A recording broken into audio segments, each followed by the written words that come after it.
So 2 days ago, Israel launched a bombing campaign dubbed Operation Protective Edge against Gaza that's still ongoing. But despite the horrors on the ground, the mainstream media seems to only be telling one side of the story. Take a look at this. From the Wall Street Journal, Israeli air defense intercepts more rockets as fighting continues.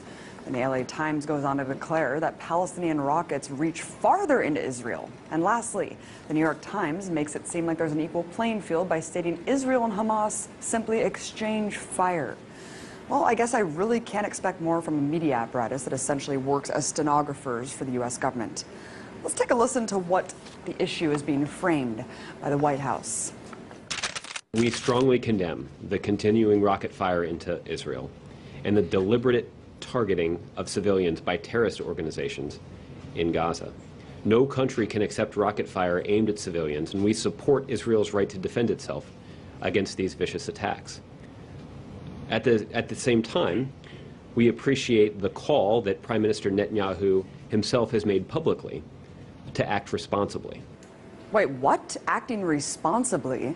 I must be in the twilight zone, because to me, the collective punishment of an entire population is the opposite of responsible. So, what's the reality on the ground?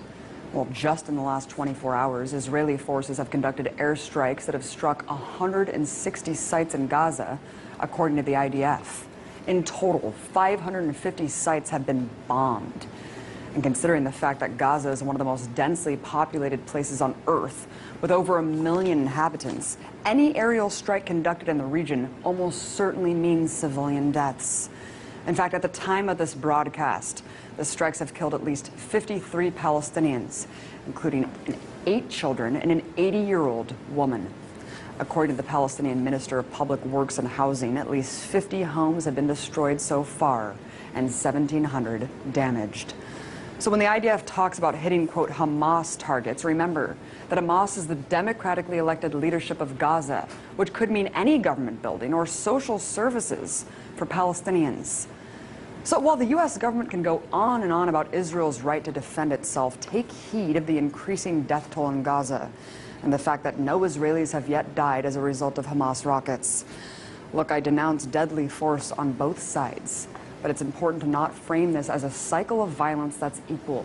One is the colonizer oppressor, the other, the colonized oppressed. As IDF General's son Miko Piled said just yesterday on the show, there are 2 choices for Palestinians in occupied territories: to completely surrender or resist. And resistance is what we're seeing now. I'm sick of my Palestinian friends losing their friends and family every time Israel goes on the offense against innocent people living in an open-air prison. So if demolishing homes, conducting mass arrests, and bombing civilians is, quote, responsible, I shudder to think how many people have to die in order to define irresponsible.